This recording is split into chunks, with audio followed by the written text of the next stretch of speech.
So now what we're going to do is go over words that are called homophones or homonyms. So here we go. Those are tricky words themselves, right? Homophones and homonyms. So these mean words that sound the same but have different meanings. So they can either be spelled the same way or spelled differently. So I'm going to pull up some examples. And these are very hard, especially when you're listening, right? When you're listening to words, because they sound the exact same, but they have completely different meanings. So some examples of these, right, are like this one, 8 and 8. So, for example, Caesar, do you know the difference between these two words? Well, 8 is the past of the verb eat, and 8 is the number, I think. It's a number, exactly. Good, right? But they sound exactly the same, right? The pronunciation is the exact same. 8 and 8. Good, okay. So what about you, Anatoly? Do you know the difference between these two words? I know the second aunt, it is a person, a relative. And the first one, I'm not sure. So ant without the U is a little bug, right? A little black bug, an ant. Right? So they come to picnics, and they're very small. And then aunt or aunt, they're both pronunciations are right. Right means the sister of your dad or the sister of your mother. Exactly, your relative. Good. Okay. And then what about you, Sarah? What about these ones? Do you know the difference between no and no? Yes. I think no is a negation. No is a verb. Exactly. What does it mean to know? When you know something, when another synonym, I don't know another synonymous. Wait, I think you know what it means right there. Yeah, exactly. No, when you know someone, when you meet someone for the first time, when you're familiar with them. Exactly. Good. Okay. Okay, so back to you, Caesar. Do you know the difference between a whole and if something is whole? A whole? Well, that's a noun, right? I don't know how to describe it. H-O-L-E is a noun. Do you know what it means? Whole is like a kind of circle. Like an open space in the ground. Right. A hole in the ground. means that there's someone dug a hole. Exactly. Good. And then what about the other one? What about it means, I think, in general, everything. Exactly. Yeah. So you can talk about parts and wholes, right? So parts and wholes are antonyms, right? Yeah. So you can take a part, or if you want to talk about the whole thing, or if you want to talk about the whole world, exactly. It means everything. Awesome. Good job. Okay. So now back to you, Anatoly. What about by and by? See the difference between two words? By, it is a preposition. Usually we use it in passive form. And by is a verb related to selling, buying things. Exactly. Perfect. Yep. So by, we can say like the book was written by the author. And then by is when we go purchase something at a store. Perfect. Good. Okay. So back to you, Sarah. Do you know the difference between these three versions of the word to?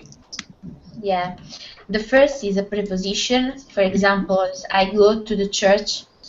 The second one is a number. 2 apples, for example. Exactly. And the third word is an adverb. For example, it is too enough. No, it's too cold here. Exactly, right? Too much, right? Or you could also use it as like, I like cats too, right? Like as well. Exactly. Good. Perfect. Okay. So we're going to do a few more and then we're going to do an exercise. Okay. So back to you, Caesar. Do you know the difference between one and one? Indeed. One is the number and the other one is the past of the verb when. Exactly. Perfect. Good. Okay. And then what about you, Anatoly? What about where and where? Where it is a verb. We can wear our clothes and where it is we use it in the question when we question it, questioning about something. Exactly, perfect. Where is a question word asking about location, and then where is a verb we use when we're talking about clothes. Perfect, good. Okay. And then back to you, Sara. What about hair and hair? This is a little bit trickier. Do you know the difference between these two? Hair, the first one means is a part of a human body. Exactly. So you have hair on your head. Exactly, perfect. And hair, I'm sorry, but I don't know what is the meaning. No worries. That's why I said it's a hard one. Hair spelled like that means rabbit, like a bunny. It's a different word for an animal. Hair. Okay. Thank you. Sure. It's not very common, so don't worry. Okay.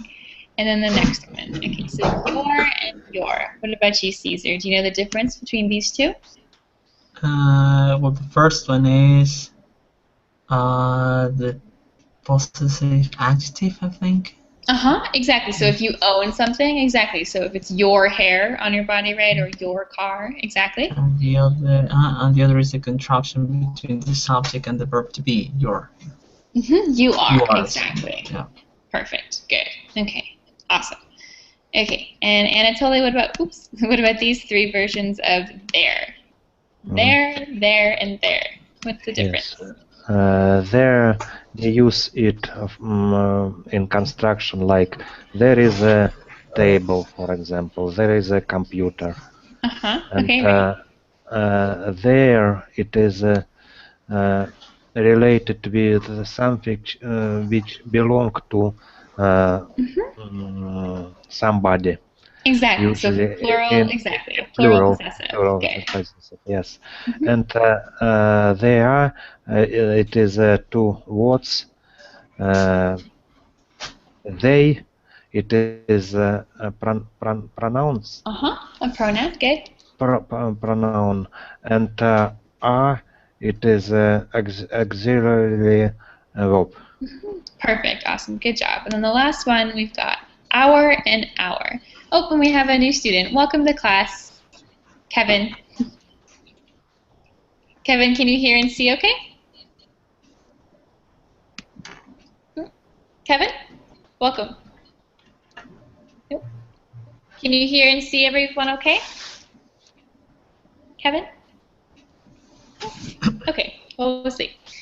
Okay, he just left. Okay, so we got one more, and then we're going to do an exercise together and see if we can guess. So the last one, I think it was Sara's turn. Do you know the difference between our and our? Our, it is an adjective pronoun, and our, it's the time. Exactly. Perfect. Awesome. Good. Okay, so do you guys have any questions so far about any of the different homonyms we've gone over? Any questions? Any doubts? Anything you're not sure about? No. Nope. No, what about you, Sara? Any questions? No, teacher, thank you. No? Okay. What about you, Caesar? Any questions? Not really. I think that's fine. Okay, so now we're going to look at a worksheet, and we're going to do this one together. We're going to pick between, we're going to read a sentence, and there's going to be a word missing, and we're going to pick which homonym makes the most sense. Okay? So here we go. I'm going to pull that up. So here we go. This one. Okay, homophones. So, Caesar, could you read number one? Okay. We usually go to bed at 8. The second one. The second one, exactly. Good. 8. Perfect. Okay. Sara, could you read the number 2? My aunt let us stay up late last night. The second one. Aunt. Good. A-U-N-T. Okay. Anatoly, could you read number 3? We ate strawberries with chocolate sauce. Good. The first one. The first one. Good. 18. Good. Okay. And then back to you, Caesar, number 4. I have no lunch today. The first one. The first one. Good. No lunch. Okay. Sarah, could you read number 5? Yes, there is a hole in my jeans. The first one. The first one. Hole. Good. Okay. And Anatoly, number 6. Number 6. I won the game by 2 points. The first one. By. Exactly. Good. B-Y. By. Okay. Caesar, number 7. 7. Okay. I'd like to have cookies with my milk. That is the first. Good. I would like 2. Perfect. Okay. Number 8, Sarah. Billy won the race. The second one. Exactly. W-O-N. He won the race. Good. Okay. Anatoly, number 9. Please make sure to wear a jacket outside. The first. Where? Exactly. Good. Okay. Caesar, could you do number 10? My favorite story is the tortoise. I cannot read. The tortoise? The tortoise Easier? and the hare. That is the second one. Exactly, the hare. That's the one that means rabbit, right, or bunny, right? It's a kind of animal. Good. Okay, perfect. Good job, you guys. You got them all right.